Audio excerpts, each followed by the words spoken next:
You want to replace me like some worn-out toy? Fine. Let's see how you manage without me. The voice recorder clicked off with a soft snap that might as well have been a gunshot in my chest. 47 years old, owner of the biggest coal operation in Gray Ridge, and I'm sitting in my own kitchen at midnight listening to my wife plan my destruction. He's just dead weight, Aaron. You deserve so much better than some coal-covered caveman. That was Maddie's voice, crystal clear through the tiny speaker. My wife's best friend since college, the one who'd been filling her head with poison for months. I'd planted the recorder in Aaron's purse 3 days ago, desperate to understand why my wife of 20 years had suddenly started treating me like I was something she'd scraped off her shoe. I know, it's just scary, you know? Starting over at 38? Aaron's voice sounded different, younger somehow, like she was trying on a new personality that didn't quite fit yet. Honey, you're gorgeous, you're smart, and you're finally making real money at the logistics firm. Plus, Jackson's been asking about you constantly. The man is smitten. Jackson Price. Golden boy of Gray Ridge with his perfect teeth and his fancy suits. Works at the same company as Aaron, drives a BMW that costs more than most people make in 2 years. I'd seen him at company parties, always hovering around my wife like a vulture circling roadkill. But what about Sam? She's only 18 and she adores her father. At least Aaron was thinking about our daughter? That was something, I guess. Sam's practically an adult. She'll understand that mommy needs to be happy. And honestly, Aaron, when's the last time that husband of yours made you truly happy? When's the last time he took you somewhere nice, bought you something beautiful, made you feel like a woman instead of a maid? I gripped the recorder tighter, my knuckles white against the black plastic. Made her feel like a woman? I'd worked 16-hour days for 2 decades to build this business, to give Aaron and Sam everything they could ever want. The house, the cars, the vacations, Sam's college fund that was fat enough to send her to Harvard if she wanted. You're right. God, you're so right. I just feel guilty, you know. Guilt is just fear wearing a fancy dress, sweetie. You need to be brave. Take off that ring, stop pretending, and start living your real life, the life you deserve. The recording went quiet, except for the sound of Aaron crying. Not sad crying of the kind of crying women do when they're about to make a decision that changes everything. I sat there in the dark kitchen, surrounded by 20 years of marriage. The coffee maker Aaron bought me for our 10th anniversary. The little ceramic rooster she'd fallen in love with at some craft fair. Pictures of Sam at every age, gap-toothed and grinning, covering the refrigerator like a timeline of better days. The next morning, Aaron's wedding ring was sitting on the bathroom counter like a discarded candy wrapper. She didn't even look at me during breakfast, just scrolled through her phone while picking at a piece of toast. Sam chattered about her senior year, college applications, weekend plans with friends, normal 18-year-old stuff. She had no idea her mother was mentally packing bags. "I'll be late tonight," Aaron announced, still not looking up. "Team meeting at the office." "On a Friday night?" I asked. "Big client presentation Monday. You know how it is." I knew how it was, all right. I also knew Jackson Price would be at that team meeting, probably with dinner reservations at some fancy place downtown. "Sure, honey. I'll grab pizza with Sam." Aaron nodded absently and headed for the garage. I watched through the window as she backed out, her phone already pressed to her ear before she hit the street. Probably calling Maddie to report that Phase 1 was complete. I poured another cup of coffee and tried to figure out when exactly my life had turned into a country song. Successful businessman loses wife to slick city boy A. It was so cliché CC it hurt. But cliché C's become cliché C's because they happen over and over again, like some cosmic joke the universe never gets tired of telling. The mine office was a 20-minute drive through downtown Gray Ridge, past the shuttered storefronts and the church with the peeling paint. This place used to be something back when coal was king and men like my grandfather could raise families on honest work. Now it was just another dying town in Appalachia, hanging on by its fingernails while people like Jackson Price swooped in to pick the bones clean. Big Joe was waiting in my office, his massive frame squeezed into one of the visitor chairs like a bear trying to fit into a dollhouse. Joe Kowalski had been my best friend since high school, back when we were both too stupid to be scared of anything. Now he owned the Lantern, the only bar in town that hadn't gone under, and he still looked like he could bench press a pickup truck. "You look like hell, Tommy," he said, not bothering with pleasantries. "What's eating you?" I tossed the recorder onto my desk. "Listen to this." Joe's face got darker with every word. By the time the recording ended, his hands were clenched into fists the size of bowling balls. That backstabbing little... He caught himself, shook his head. Sorry, man, I know you love her. Do I? The question surprised me. Or do I just love the idea of her? The woman I married 20 years ago? What are you gonna do? Good question. The smart thing would be to file for divorce, split everything down the middle, and try to maintain some dignity. The right thing would be to fight for my marriage. Maybe suggest counseling, work through our problems like mature adults. But sitting there in my office, surrounded by photos of the mine my grandfather started and my father built into something real, I didn't feel smart or right. I felt angry. Bone-deep, coal-black angry. I'm going to make them regret it, I said. Joe grinned, and it wasn't a nice expression. Now you're talking. What do you need? Trish showed up at my office Monday morning like a messenger from hell, clutching her phone and practically vibrating with excitement. Patricia Hawkins, Aaron's younger sister, had always been the dramatic one in the family. Where Aaron was cool and controlled, Trish was fire and chaos. She'd been through 2 divorces by age 35 and seemed to view other people's relationships as her personal entertainment. Tommy, you need to see this, she said, sliding into the chair across from my desk. I mean, you really, really need to see this. She turned her phone toward me, and I felt my stomach drop. Text messages between Aaron and Jackson, time-stamped from last night. The team meeting that had kept her out until almost midnight. Can't stop thinking about tonight. You were incredible. Same here. When can we do it again? Soon. Tom's going to Pittsburgh next week for the Coal Expo. 3 days, just you and me. I can't wait. I love you, Jackson. Love you too, beautiful. This is just the beginning. I stared at the screen until the words blurred together.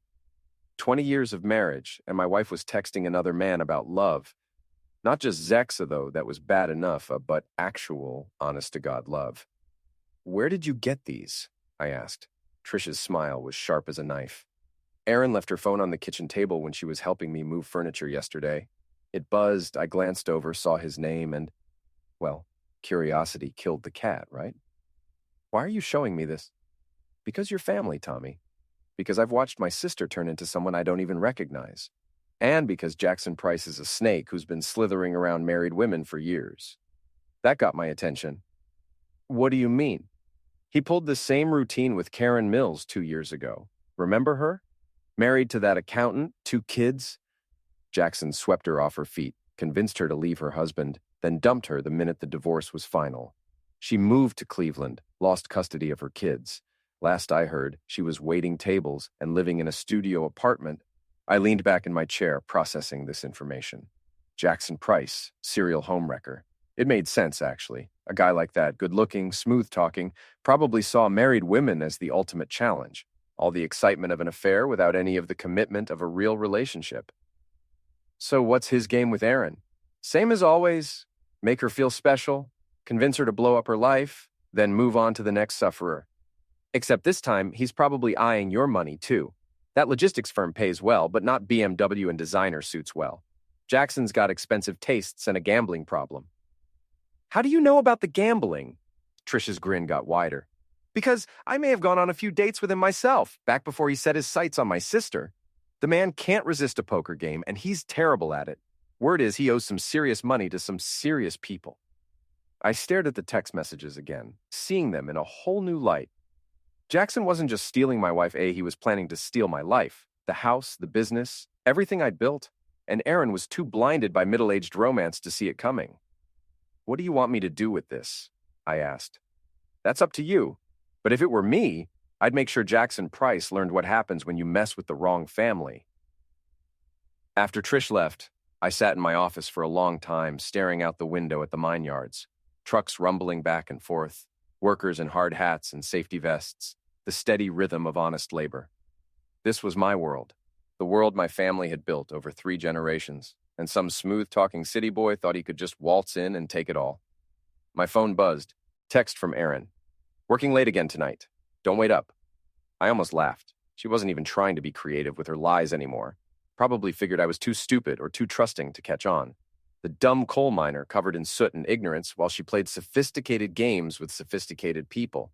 Time to show her just how sophisticated I could be. I started with research. Jackson Price, 39 years old, originally from Columbus, moved to Gray Ridge 5 years ago when the logistics firm opened their regional office. Divorced, no kids, lived in one of those new townhouse developments on the north side of town. Drove a 2022 BMW 5 Series, leased, payments of $800 a month. The interesting part was his credit report. I had connections from 20 years of running a business, a people who could find information if you knew who to ask and how much to pay. Jackson Price was drowning in debt. Credit cards maxed out, personal loans, and according to my source, about $30,000 owed to a bookie named Vincent Torino who operated out of a back room at the racetrack. A plan started forming in my mind. Not revenge. Exactly a more like justice. Jackson wanted to play games with people's lives. Fine. Let's see how he liked being a player instead of just dealing the cards. That evening, I drove past the Lantern and saw Jackson's BMW in the parking lot. Through the window, I could see him at a corner table with 3 other guys, cards spread between them, chips stacked high. Trish was right about the gambling. I parked across the street and waited. 2 hours later, Jackson stumbled out, alone, looking like a man who'd just lost his shirt. He fumbled with his keys, dropped them twice, finally managed to unlock his car. I followed him home, keeping my distance. He lived in Riverside Commons, a development of identical townhouses that looked like they'd been stamped out by a machine. All beige siding and black shutters with tiny front yards and driveways barely big enough for one car. Jackson's unit was 247, end of the row, with a clear view of the parking area from the street. Good to know. The next morning, I called in a favor from Pete Morrison, who ran the town's only private investigation service.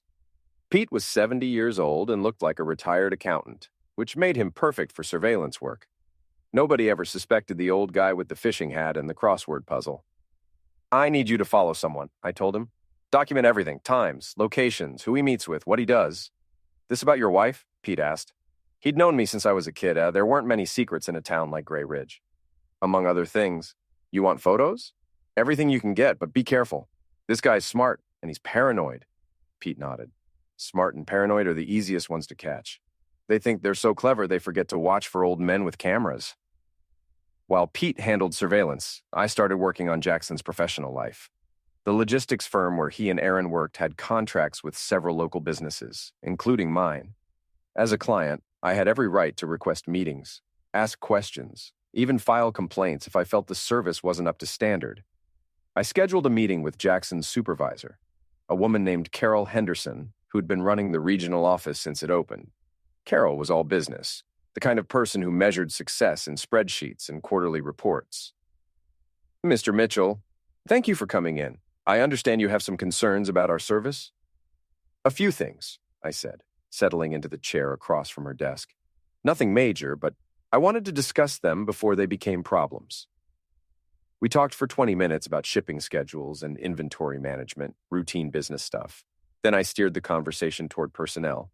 I've been working mostly with Erin Mitchell. She's my wife, actually, but I've noticed some inconsistencies in the reports she's been filing. Nothing serious, but I wondered if she might be overloaded, distracted by other responsibilities. Carol frowned. Erin's one of our best people. Very focused, very professional. Oh, absolutely. I'm probably just being paranoid. It's just that she's been working such long hours lately, staying late for meetings, weekend work sessions. I worry she's burning herself out. Weekend work sessions? Carol looked confused. We don't typically schedule client meetings on weekends, and most of our team meetings are during regular business hours. I let that hang in the air for a moment, then shrugged. Like I said, probably just me being paranoid. Maybe she mentioned training sessions or working with Jackson Price on some special project? Carol's frown deepened. Mr. Price handles industrial clients, primarily manufacturing and construction. Your account is agricultural and mining, which falls under Erin's purview. There wouldn't be much reason for them to collaborate extensively. Interesting, I said, making a note on my phone. Well, like I said, I'm probably overthinking things. Erin's been a little stressed lately, talking about work constantly. I just want to make sure she's not taking on more than she can handle.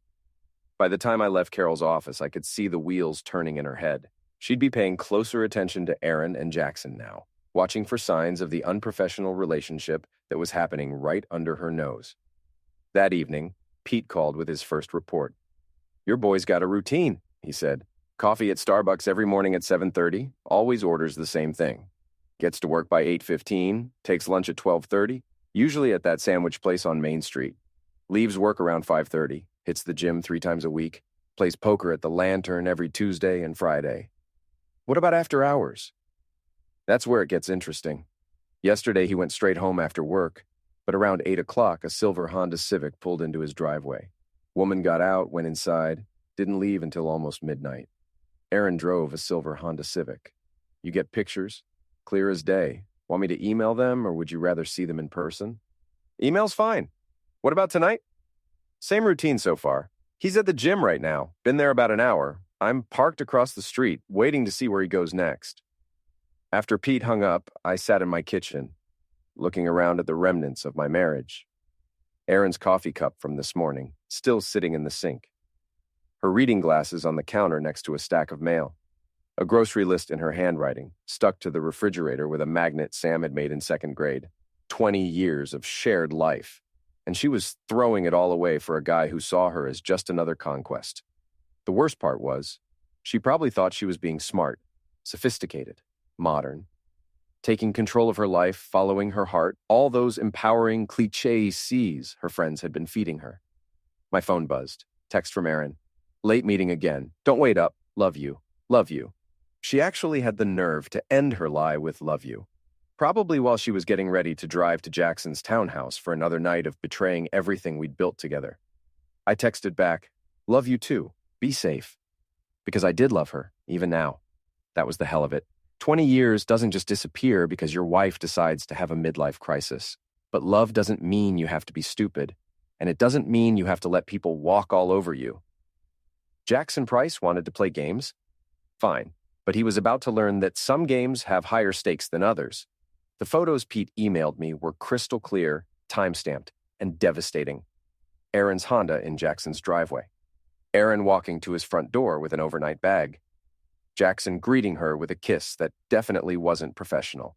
But the most damaging photo was the last one, Aaron leaving the next morning, still in yesterday's clothes, hair messed up, looking around nervously before getting in her car. She looked guilty as hell, and the timestamp showed it was 7:15 a.m., which meant she'd driven straight home to shower and change before work. I printed the photos and spread them across my desk like evidence in a homicide trial. In a way, that's exactly what they were, evidence of the homicide of my marriage. Sam knocked on my office door around noon, home from school with a headache that was probably more about avoiding her chemistry test than any actual illness. Dad, can I talk to you? Always, sweetheart. What's on your mind? She flopped into the chair across from my desk, all legs and elbows like a newborn colt. At 18, Sam was turning into a beautiful young woman, but she still had moments where she looked exactly like the little girl who used to climb into my lap and demand bedtime stories. Is everything okay with you and Mom? The question hit me like a punch to the gut. I thought we were hiding it better, keeping our problems away from Sam while she finished her senior year. Why do you ask? She's been acting weird lately, staying out late, always on her phone, and she gets this guilty look whenever I ask where she's been. Plus, you guys barely talk to each other anymore. It's like you're roommates instead of married people. Smart kid. Too smart for her own good sometimes. Your mom's been working a lot lately. Big projects at the office. You know how it is. Sam gave me a look that said she wasn't buying it. Dad, I'm 18, not 8. I know what it looks like when parents are having problems. Half my friends' parents are divorced. I leaned back in my chair, trying to figure out how much truth an 18-year-old could handle. Sam was smart, mature for her age, but she was still my little girl.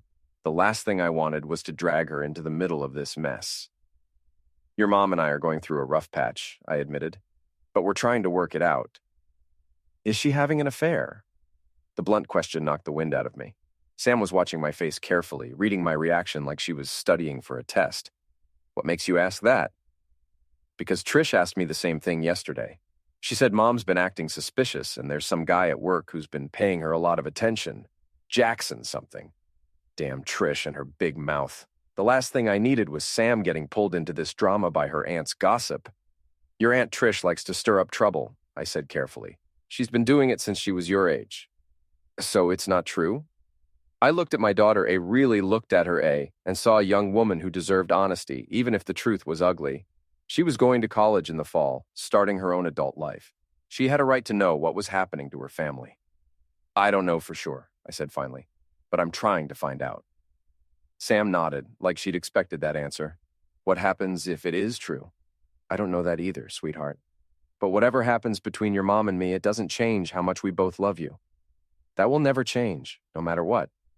She smiled, but it was a sad, grown-up smile that made my chest ache. I know, Dad, I just wish things could go back to the way they were. Me too, baby. Me too. After Sam went back to school, I called Pete for an update. Your wife's at Jackson's place right now, he reported. Showed up about an hour ago, parked in the back this time instead of the driveway. They're learning to be more careful. Good to know. What about Jackson's other activities? Poker game last night was a disaster. Lost about $2,000 from what I could see. He was not happy when he left. Spent about 20 minutes on his phone in the parking lot, probably calling someone about money. The bookie? That'd be my guess. Vincent Torino doesn't like it when people are late with payments. An idea started forming in my mind. Dangerous, maybe illegal, definitely satisfying. Pete, I need you to do something for me. And if anyone asks, this conversation never happened. I'm listening. I want you to call Vincent Torino. Tell him you heard Jackson Price has been bragging about coming into some money soon. Big money, from a business deal that's about to go through. Make it sound like Jackson's planning to skip town without paying his debts. Pete was quiet for a long moment. Tommy, that's playing with fire. Torino's not someone you want to mess with. I'm not messing with him. I'm just sharing information. What he does with that information is his business. And if something bad happens to Jackson, then Jackson should have thought about that before he decided to destroy my family. Pete sighed. I'll make the call, but you didn't hear this from me. That evening, I decided it was time for a direct approach. Erin was working late again, at least. That's what she'd told Sam, which meant she was probably at Jackson's place. I drove to Riverside Commons and parked across the street from his townhouse. Sure enough, Erin's Honda was tucked behind the building, hidden from casual view. They were definitely getting better at covering their tracks. I sat in my truck for about an hour, listening to the radio and watching the windows. Around 9 o'clock, I saw movement in what looked like the living room. Shadows on the curtains, 2 figures close together. My phone rang. Unknown number. Hello? Is this Thomas Mitchell? The voice was gravelly, with a slight accent I couldn't place. Who's asking? Someone who's interested in Jackson Price. I understand you might have information about his financial situation. Vincent Torino. Pete worked fast. Depends on what kind of information you're looking for. The kind that helps me decide whether Mr. Price is planning to honor his commitments or whether he's the type of man who makes promises he can't keep. I looked up at Jackson's townhouse, at the shadows moving behind the curtains, and felt something cold settle in my chest. Mr. Price has been telling people he's about to come into some serious money. Something about a business opportunity, a partnership with someone who has assets worth stealing. But between you and me, I think he's all talk. The kind of guy who makes big promises to impress women, then disappears when it's time to deliver. Interesting, and you know this how? Let's just say Mr. Price has been spending a lot of time with my wife lately, filling her head with stories about the fortune they're going to build together. Problem is, my wife doesn't have access to my money, and she's about to find out that her boyfriend isn't the successful businessman he pretends to be. Torino chuckled, a sound like gravel in a cement mixer. Sounds like Mr. Price has been making promises to a lot of people. That's not very smart. No, it's not. Well, Mr. Mitchell, I appreciate the information. I think Mr. Price and I need to have a conversation about his future plans. The line went dead. I sat in my truck, staring at Jackson's townhouse, and wondered if I'd just crossed a line I couldn't uncross. Then I thought about Erin's wedding ring sitting on the bathroom counter, about the text messages, about 20 years of marriage being flushed down the drain for a smooth-talking con man. Maybe some lines were meant to be crossed. My phone buzzed. Text from Erin. Going to be very late. Big crisis at work. Don't wait up. I texted back. No problem. Handle your crisis. I'll handle mine. Then I drove home to wait for the fireworks to start. The next morning brought the first crack in Jackson's perfect facade. I was having coffee at Murphy's Diner when Carol Henderson walked in, looking like a woman on a mission. She spotted me in my usual booth and came over without being invited. Mr. Mitchell, I'm glad I ran into you. We need to talk. Sure, Carol. Have a seat. Coffee? She shook her head, too agitated to sit still. It's about what you mentioned yesterday regarding Erin and Jackson Price. I did some checking, and there are some irregularities I need to discuss with you. What kind of irregularities? Timesheets, expense reports, client meetings that don't match our scheduling system. It appears that Aaron and Jackson have been claiming overtime and travel expenses for work that may not have actually been performed. I set down my coffee cup carefully. Are you saying they've been stealing from the company? I'm saying there are discrepancies that need to be investigated, officially.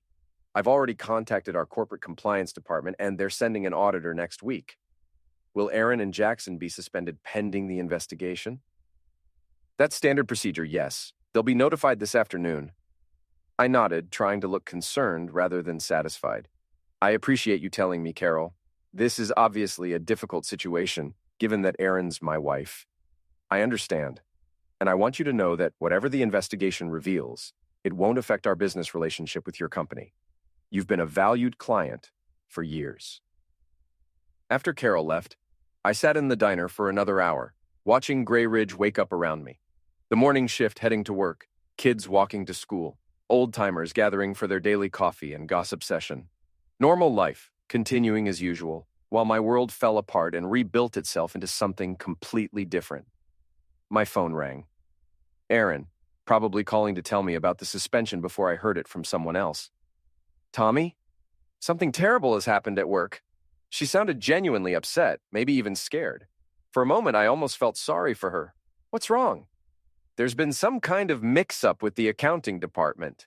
They're saying Jackson and I falsified some reports, claimed expenses we weren't entitled to. It's completely ridiculous, but they're suspending us both pending an investigation. That's serious, Aaron. What kind of expenses?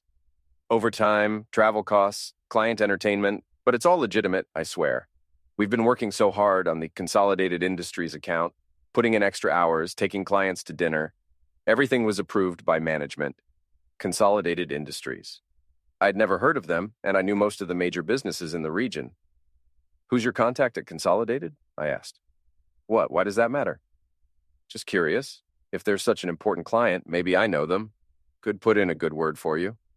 It's complicated. The contact prefers to keep things confidential. Business sensitivity, you know?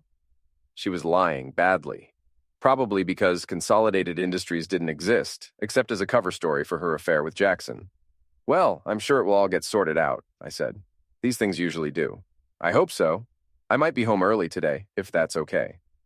Of course it's okay. It's your home too. At least for now, I thought, but didn't say. After lunch, I drove to the Lantern to meet with Big Joe. He was behind the bar, polishing glasses and looking like a man who'd heard interesting news. Heard your wife got suspended from work, he said without preamble. Word travels fast in this town. Good news travels fast. Bad news travels faster. This good news or bad news? I thought about it. Depends on your perspective. Joe grinned. Fair enough. You want a drink? Little early for me, but I'll take a Coke. He poured my drink and leaned against the bar. So what's the plan now? Now, I wait and see how Jackson handles pressure. Guy like that, used to having everything go his way, he's going to make mistakes when things start falling apart. Speaking of mistakes, you hear about his little problem with Vincent Torino? I tried to look surprised. What kind of problem? Word is, Torino paid him a visit last night. Very friendly conversation about payment schedules and the importance of keeping promises. Jackson looked a little shaken up when he left for work this morning. Gambling debts are a serious business.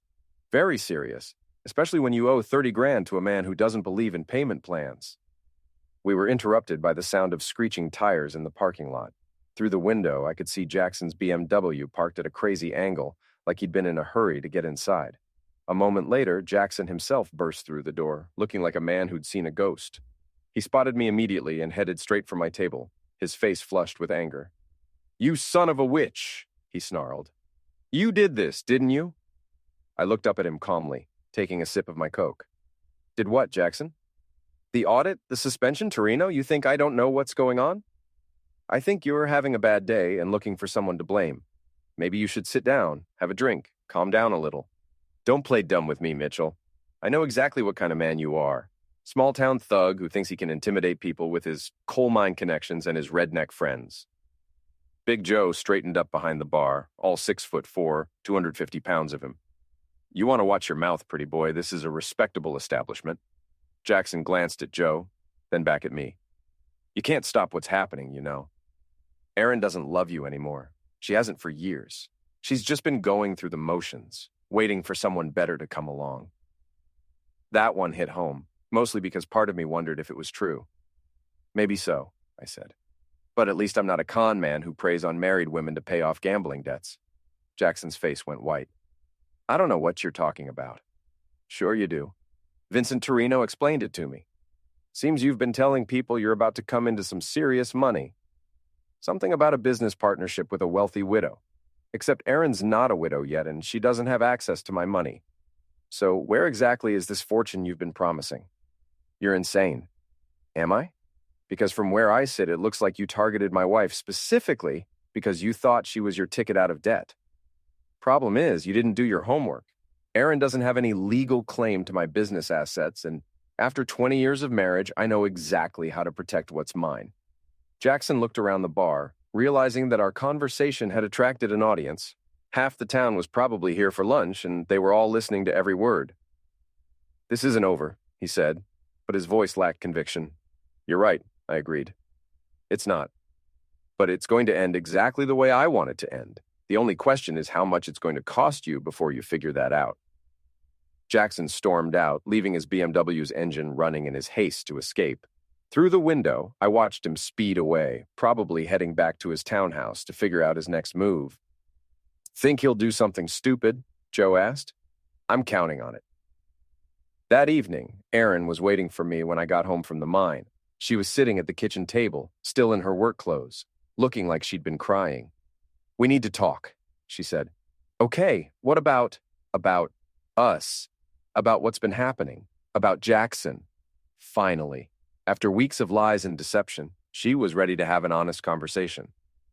I poured myself a cup of coffee and sat down across from her. I'm listening.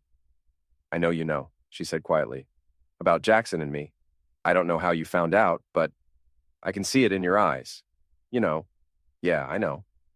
I'm sorry, Tommy. I never meant for it to happen. It just did. Things like that don't just happen, Erin. They happen because people make choices.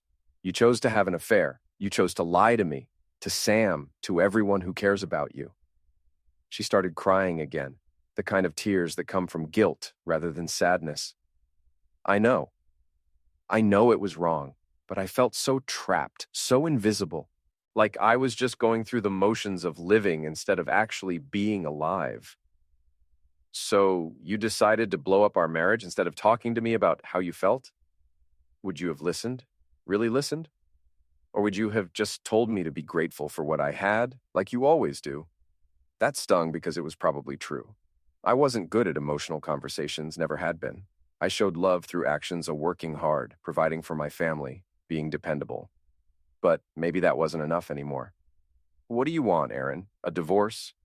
I don't know. Maybe. Jackson thinks we could build something real together, start fresh somewhere new. Jackson's using you. You realize that, right? He's not some romantic hero who's going to sweep you off to a better life. He's a con man with gambling debts who saw you as an easy mark. That's not true, isn't it? Ask him about the $30,000 he owes to Vincent Torino. Ask him about Karen Mills, the last married woman he convinced to leave her husband. Ask him about the audit that's going to reveal he's been stealing from your company to fund his gambling habit. Erin's face went pale.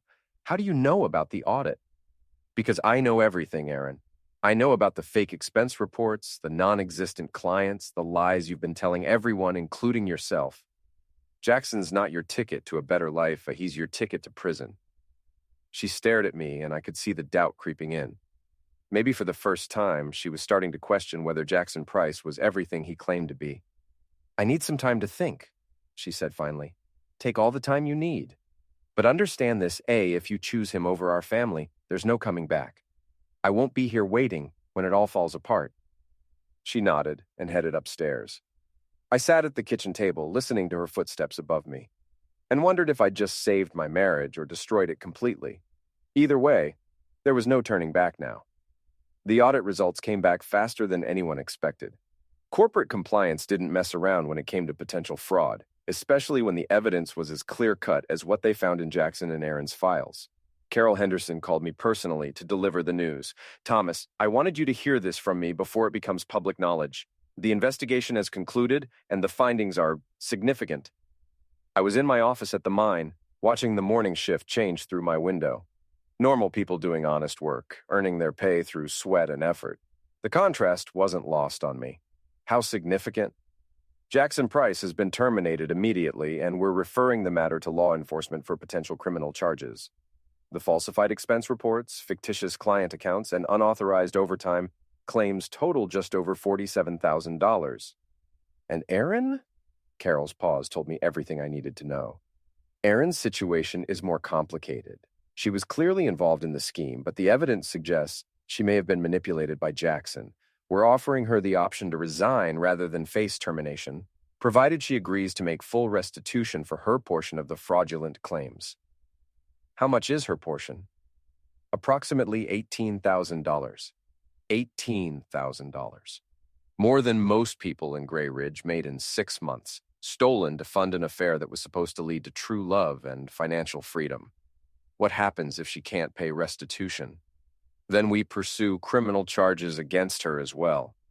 Wire fraud, theft from an interstate commerce business, as she could be looking at federal prison time.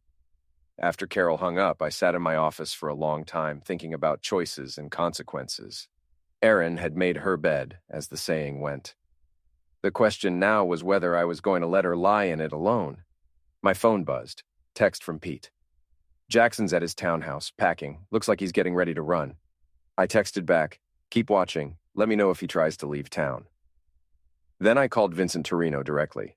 It was time to have a conversation about payment schedules and the importance of keeping promises. Mr. Torino? This is Thomas Mitchell. We spoke the other day about Jackson Price. Ah, Mr. Mitchell, I was hoping to hear from you. It seems your information was very accurate. Mr. Price is indeed facing some financial difficulties. So I heard. I was wondering if you might be interested in a business proposition. I'm always interested in business propositions. What did you have in mind? Jackson Price owes you $30,000. He also owes my wife's former employer $18,000 in restitution, plus whatever legal fees he's going to rack up fighting criminal charges. The man's broke, and he's about to run. This is not news to me, Mr. Mitchell. But here's what you might not know. Jackson's been promising my wife that they're going to start a new life together somewhere exotic. Costa Rica, maybe? Or the Philippines? Somewhere without extradition treaties. Torino was quiet for a moment. And you're telling me this why? Because I think Jackson's planning to disappear tonight, and I think you deserve a chance to collect what's owed to you before he does. Very thoughtful of you, Mr. Mitchell. Very civic-minded. I'm just a concerned citizen who believes in paying debts. Indeed. Well, Mr. Mitchell, I think Mr. Price and I should have one final conversation about his travel plans. The line went dead. I looked out my window at the mine yard, at the trucks and machinery and honest workers, and wondered if my grandfather would be proud of what I'd become. Probably not, but he'd never had to deal with smooth-talking con men trying to steal his life's work. Around noon, Sam called from school. Dad, something weird is happening. Mom just showed up and pulled me out of class. She says we need to talk, but she won't tell me what's wrong. Where are you now? In the parking lot. She's on the phone with someone crying. Dad, I'm scared. What's going on? Stay calm, sweetheart. I'm coming to get you. She says we might have to go away for a while, that there's been some trouble at work and people are trying to hurt her. Jackson. He'd convinced Erin to run with him. Probably told her some story about how they could start over together if they just got out of town before the legal system caught up with them. Sam, listen to me carefully. Do not get in a car with your mother right now. Do you understand? Stay in the school parking lot, stay around other people, and wait for me. Dad, you're scaring me. I know, baby, but trust me, okay? I'll be there in 10 minutes. I made it to the high school in 8 minutes, driving faster than I should have through downtown Gray Ridge. I found Sam standing by the flagpole, looking young and scared and confused. Erin was nowhere in sight. Where's your mom? She left about 5 minutes ago. She got another phone call, started crying harder, then said she had to go take care of something. She told me to wait here, that she'd be back. Did she say who called? Someone named Jackson. She kept saying, slow down, I can't understand you, and what do you mean they're here? Vincent Torino had found Jackson. Whatever conversation they were having, it wasn't going well. Sam, I need you to go back inside the school and wait in the principal's office. Call your Aunt Trish. Tell her to come pick you up. What about Mom? I'll handle your mom. But right now, I need to know you're safe. Sam looked like she wanted to argue, but something in my voice stopped her. She nodded and headed back toward the school building. I drove to Riverside Commons as fast as I could, my mind racing through possibilities. Best case scenario, Torino was just having a friendly chat with Jackson about payment options. Worst case scenario, things had already gone too far to fix. Jackson's townhouse looked quiet from the outside, but his BMW was in the driveway, along with a black Cadillac I didn't recognize. Torino's car, probably. I parked across the street and called Pete. "Where are you?" I asked. "2 blocks away, watching through binoculars. You need to stay back, Tommy. This isn't something you want to get mixed up in." "Is Erin there?" Silver Honda pulled up about 10 minutes ago. She went inside, came back out 5 minutes later looking like she'd seen a ghost. She's sitting in her car, now on the phone. I could see Erin's Honda parked at the curb, could see her silhouette behind the wheel. She was talking animatedly to someone, probably Jackson, probably trying to figure out what the hell was happening to their romantic escape plan. My phone rang, Erin's number. "Tommy, thank God, I need your help." "Where are you?" I'm at Jackson's place. Something's wrong. There are men here, dangerous men. They're asking about money, about debts. Jackson owes them money." "How much money?" $30,000. They say he's been lying to them, telling them he was going to pay them with money from some business deal. But the business deal fell through, and now they want their money. "What business deal, Erin?" She was quiet for a moment. "He told them he was going into business with you, that you were going to invest in some project he had planned. Jackson had been using my name as collateral for his gambling debts. The stupid son of a witch had told Vincent Torino that I was backing his plays, that I was good for the money if he couldn't pay. Erin, I need you to listen to me very carefully. Get in your car and drive away, right now. Don't go home, don't go to work, just drive somewhere public and stay there until I call you. I can't leave Jackson. These men are going to hurt him. Jackson got himself into this mess. He can get himself out. Please, Tommy. I know you hate him, but he doesn't deserve this. He made mistakes, but he's not a bad person."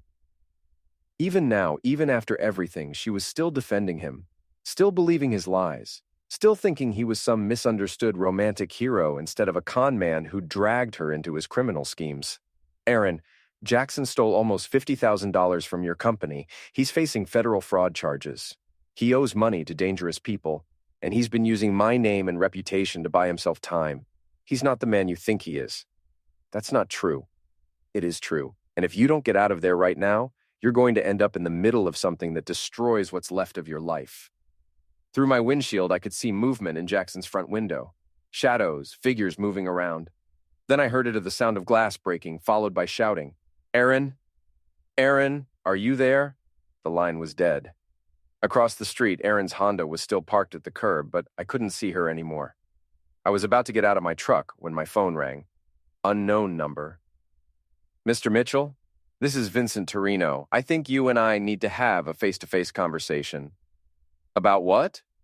"About Mr. Jackson Price and his claims regarding your business relationship.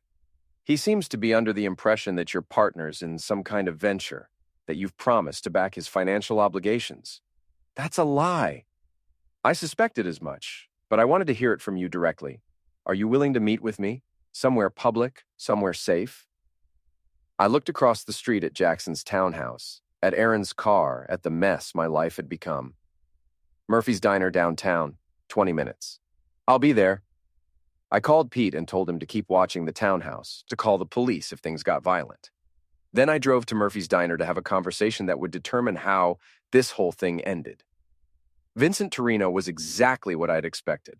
A well-dressed man in his 50s with the kind of quiet confidence that comes from never having to raise your voice to be heard.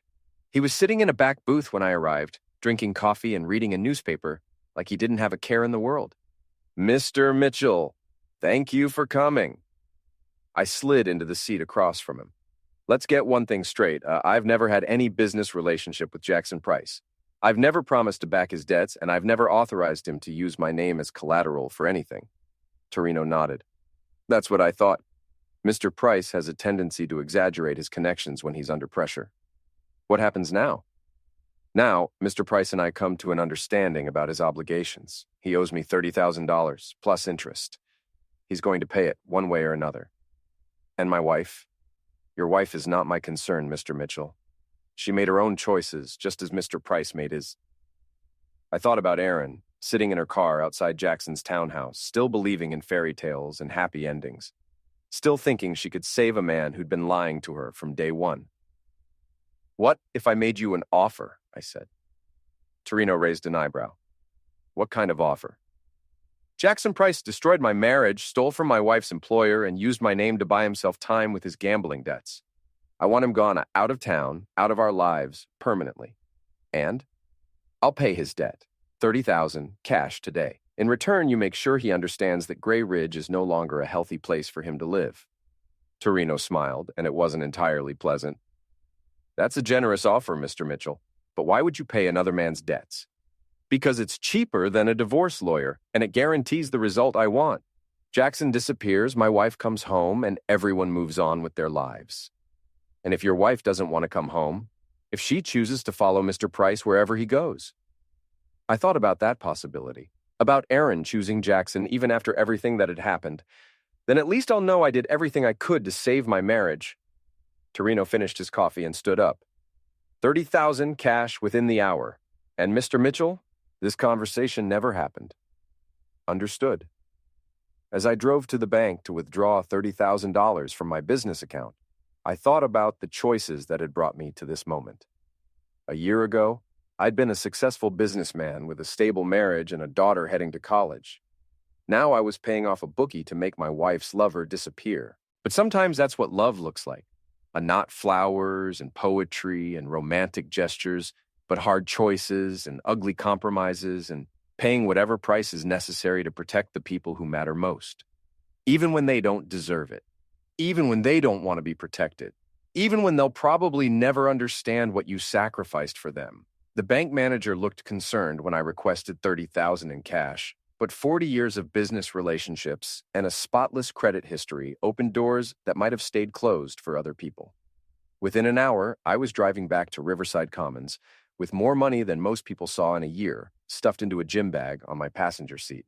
Pete called as I pulled into the parking lot across from Jackson's townhouse. Situation's changed, he reported.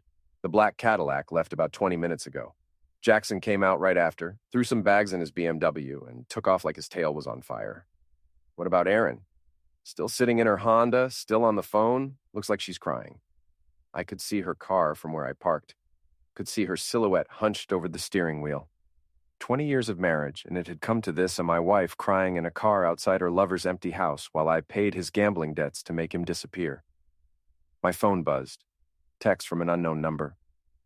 Parking lot behind Murphy's Diner. 5 minutes. Torino wanted his money. I drove to the diner and found the black Cadillac waiting behind the building, engine running. Torino was in the passenger seat. And there was another man behind the wheel, a younger, bigger, the kind of guy who solved problems with his hands instead of his words. I parked next to them and rolled down my window. Torino did the same. You have something for me, Mr. Mitchell? I held up the gym bag. $30,000 as promised. Where's Jackson? Mr. Price is no longer your concern. He's decided that a change of scenery would be beneficial for his health. Permanently? Let's just say that Mr. Price has developed a strong desire to see other parts of the country, parts that are very far from Gray Ridge. I tossed the bag through Torino's window. He unzipped it, glanced at the contents, and nodded to his driver. Pleasure doing business with you, Mr. Mitchell. I don't think you'll be hearing from Mr. Price again. The Cadillac pulled away, leaving me alone in the parking lot with $30,000 fewer dollars and one less problem to worry about. Jackson Price was gone, probably already on a highway heading anywhere but here, with nothing but whatever he'd managed to pack in 10 minutes and a very clear understanding that coming back would be bad for his health. Now I had to deal with Erin. I found her still sitting in her Honda outside Jackson's townhouse, staring at the empty driveway like she was waiting for him to come back. I parked behind her and walked over to tap on her window. She looked up at me with red eyes and tear-streaked cheeks, and for a moment she looked exactly like the 20-year-old girl I'd married, young and scared and completely out of her depth. He's gone, she said when she rolled down the window. He just left. Didn't even say goodbye. I know. Those men came to the house and he was so scared, Tommy. I've never seen him like that. He kept saying he needed money, that he had to pay them. or something terrible would happen. Did he ask you for money? She nodded, looking ashamed. He wanted me to ask you for a loan. Said it was just temporary, that he'd pay it back as soon as he got back on his feet. And what did you tell him? I told him I'd try. I told him maybe you'd help if I explained the situation. Even after everything, the lies, the theft, the affair, Jackson had expected me to bail him out of his gambling debts. The arrogance was breathtaking. Aaron, get out of the car. We need to talk. She followed me to a bench in the little park across the street from Jackson's development. It was a nice afternoon, sunny and warm, the kind of day that made you forget winter was coming. Normal people were walking their dogs, kids were playing on the playground, life was going on like always while my marriage fell apart in public. Jackson's not coming back, I said. How do you know? Because I paid his debts. $30,000 to Vincent Torino, the bookie he owes money to. In exchange, Jackson agreed to leave town permanently. Aaron stared at me like I'd just told her the earth was flat. You did what? I bought him out of your life. It seemed like the most efficient solution. You had no right to do that. I had every right. He was using my name as collateral for his gambling debts, telling people I was backing his bets. He made it my business when he dragged my reputation into his schemes. But I love him. The words hung in the air between us like a challenge. After everything that had happened, after all the lies and betrayals and criminal charges, she was still clinging to the fantasy that Jackson Price was her soulmate. No, you don't, I said quietly. You love the idea of him. You love the story he told you about who he was and what you could be together. But that story was fiction, Aaron. Jackson Price is a con man who targeted you because he thought you were his ticket to easy money. That's not true. It is true. Ask yourself this, in all the time you've been together, how much has Jackson actually told you about his life, his family, his past, his real financial situation? She was quiet for a long moment, and I could see her thinking back through their relationship, looking for substance behind the smooth words and romantic gestures. He said his family was complicated, that he'd had some bad luck with investments. Bad luck with investments? Is that what he called a $30,000 gambling debt? You don't understand. He was trying to win money to start a business with me. Everything he did was for us, for our future together. I almost laughed. Even now, even with Jackson gone and the evidence of his crimes piling up around her, Aaron was still rewriting history to make him the hero of their story. Aaron, Jackson stole almost $50,000 from your company. He's facing federal fraud charges. The audit found fake expense reports, fictitious client accounts, unauthorized overtime claims, and you helped him do it. That got through to her. Her face went pale, and she looked like she was going to be sick. I didn't know. He said the expenses were legitimate, that everything was approved. Did you ever see the approvals? Did you ever verify the client accounts? She shook her head, and I could see the moment when the full scope of her situation hit her. She wasn't just a woman who'd had an affair, she was an accomplice to corporate fraud. What's going to happen to me? That depends. Carol Henderson is willing to let you resign instead of firing you, provided you pay back your share of the stolen money, $18,000. I don't have $18,000. I do. She looked at me with something that might have been hope. You'd do that? After everything I've done? I'd do it for Sam. She doesn't deserve to have her mother in federal prison during her senior year of high school. And what would you want in return? It was a fair question. What did I want? My old life back? The marriage we'd had before Jackson Price showed up with his smooth words and expensive suits? That was impossible. Too much had happened. Too many lines had been crossed. I want honesty, I said finally. Complete honesty about everything.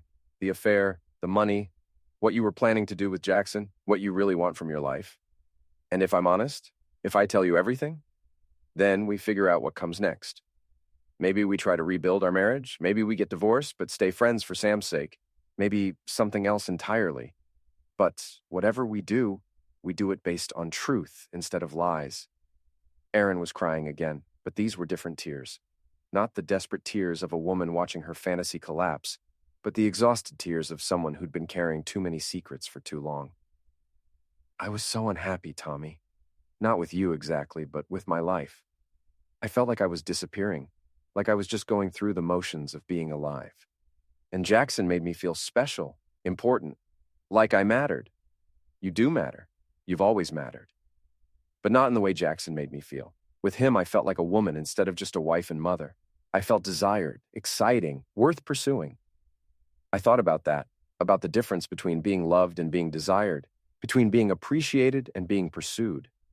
Maybe that was where I'd gone wrong. I'd gotten so focused on providing for my family that I'd forgotten to court my wife. "I'm sorry," I said. I'm sorry I made you feel invisible. I'm sorry I took you for granted. I'm sorry too. I'm sorry I lied. I'm sorry I cheated. I'm sorry I almost threw away 20 years of marriage for a man who turned out to be a criminal." We sat on that bench for another hour, talking more honestly than we had in years, about our marriage, our mistakes, our daughter, our future.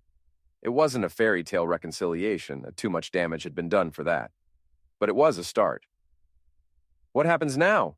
Aaron asked as we walked back to our cars. "Now you come home. We figure out how to pay back the $18,000. We explain to Sam what's been happening, age appropriately, and we start over one day at a time. And Jackson? Jackson's gone. He's not coming back. And even if he tried, there's nothing left for him here. His job's gone, his reputation's destroyed, and Vincent Torino has made it very clear that Gray Ridge is not a healthy place for him to live." Aaron nodded, accepting what couldn't be changed. "I need to get some things from his house. Personal items I left there. The house is empty. He's gone, Aaron. Really gone." She looked at Jackson's townhouse one last time, and I could see her saying goodbye to the fantasy life she'd imagined. Then she got in her Honda and followed me home. Sam was waiting in the kitchen when we walked in together, her face a mixture of relief and confusion. "Are you guys okay? Aunt Trish said something happened at Mom's work." "We're okay, sweetheart," I said. "Your mom and I have some things to work out, but we're okay. Are you getting divorced?" Aaron and I looked at each other, and I realized we hadn't actually answered that question yet. "We don't know," Aaron said honestly. "We're going to try to fix things, but it's complicated." "Because of Jackson?" Smart kid. Too smart for her own good. "Among other things, yes." Sam nodded like she'd expected that answer. "I never liked him anyway. He had creepy eyes." That evening, after Sam had gone to her room to do homework, Aaron and I sat at the kitchen table with a pot of coffee and 20 years of history between us. "Do you think we can make this work?" she asked. "I don't know, but I think we owe it to ourselves and to Sam to try. It won't be easy. There's going to be a lot of trust to rebuild." "Trust is earned," I said. "We'll both have to earn it." She reached across the table and took my hand, and for the first time in months, it didn't feel like a lie. "I love you, Tommy. I know I have a funny way of showing it, but I do love you." "I love you too." That was never the question. Then what was the question? I thought about it, about everything that had happened, about Jackson Price and Vincent Torino and $30,000 in a gym bag. The question was whether love was enough, whether we could build something real together or whether we were just going through the motions. And what's the answer? I guess we'll find out. 6 months later, Jackson Price was arrested in Phoenix on federal fraud charges related to an investment scam targeting elderly retirees. The news made the Gray Ridge Gazette's front page, along with a reminder that he'd previously worked at a local logistics firm before relocating for personal reasons. Erin paid back her share of the stolen money using funds from her retirement account. She found a new job at a smaller company, making less money but working for people who valued honesty over clever accounting tricks. We started marriage counseling, which was about as fun as it sounds, but more useful than I had expected. Dr. Sarah Chen helped us understand how we'd grown apart, how we'd stopped seeing each other as people instead of just roles to fill. Sam graduated valedictorian of her high school class and got a full scholarship to the University of Virginia. At her graduation party, she pulled me aside. "I'm proud of you, Dad," she said. "For what?" "For fighting for Mom, for fighting for our family. A lot of dads would have just given up." "Your mom was worth fighting for. Even after what she did. Especially after what she did. People make mistakes, sweetheart. The measure of a person isn't whether they make mistakes, it's what they do afterward." Today, Aaron and I are still married, still working on rebuilding what we almost lost. It's not the same marriage we had before. It's better in some ways, harder in others. We talk more now, fight more honestly, appreciate each other more consciously. And sometimes, late at night when I can't sleep, I think about Jackson Price. I wonder if he ever thinks about the life he tried to steal, the family he almost destroyed. the price he paid for 30 pieces of silver and a gambling addiction he couldn't control. Then I roll over and look at my wife sleeping beside me, and I remember that some victories are worth whatever they cost.